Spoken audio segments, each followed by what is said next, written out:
Hey everybody, welcome to my 2023 collecting goals video. Last year I made a list of 6 books that I wanted to pick up from my childhood, and I was fortunate enough to pick up all 6 books. As you can see, these are the 6 books that I picked up last year. Most of them are CGC with the exception of this G.I. Joe #1. But the reason why I got CGC is because most of them I bought on eBay, with the exception of that G.I. Joe. So when I buy stuff from eBay, I like to get... it's hard to tell what the grade is if you're just looking at a raw book on eBay. So I like to get kind of confirmation that it's a grade that I want.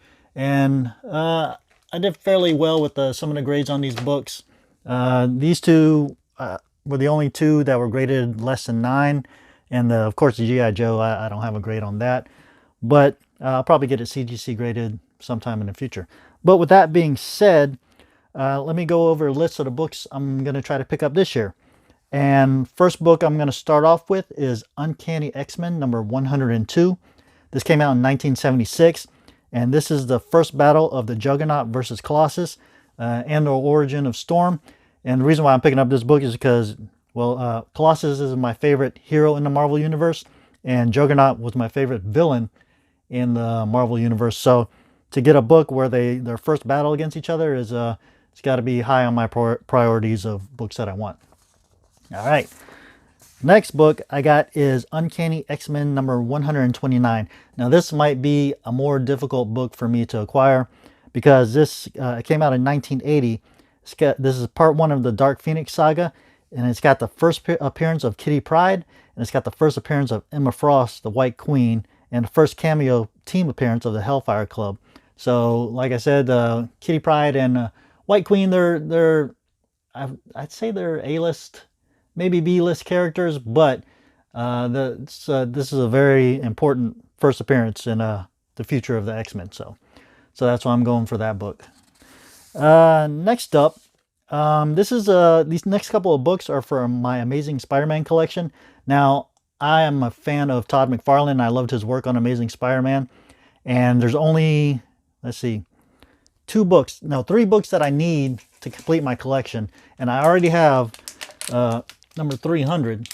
So the 2 books that I want to get started off with is Amazing Spider-Man #298, which came out in 1988, and this is the first cameo appearance of Venom. It's got the first cover art by Todd McFarlane, and it's the first team appearance of the Life Foundation led by Carlton Drake, and the first appearance of Carlton Drake, who discovered there were 5 symbiote seeds that could be extracted from the Venom symbiote. So I need to get this book, and I also need to pick up number 299, which also came out in 1988, which has got the second cameo appearance of Venom. So those are 2 books on Amazing Spider-Man that I need. There's only one more, but it's a more affordable book, and I can just pick that up anytime I see it at a decent price.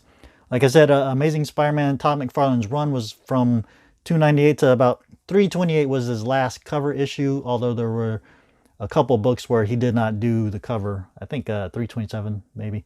But yeah, so that's what I'm going for on that. All right, next book up.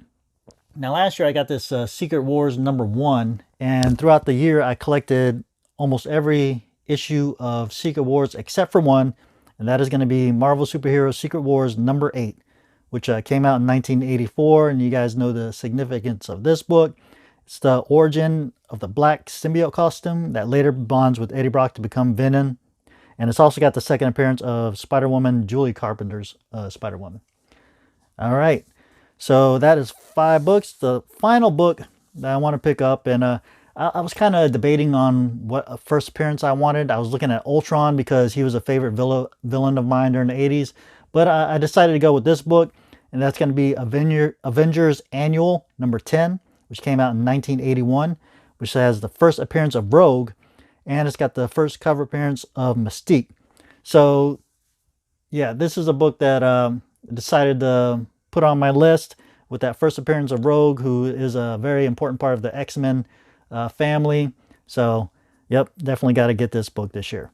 So hopefully I'm able to get this book this year. I don't know if I'm going to go all CGC because last year I did just limit myself pretty much to eBay. But hopefully this year I can make it to some cons, make it to different comic shops, and maybe find some good deals on some raw books. But we'll see. All right, so that's my 2023 collecting goals. I hope you guys enjoyed the video, and I'll talk to you again later. All right, bye.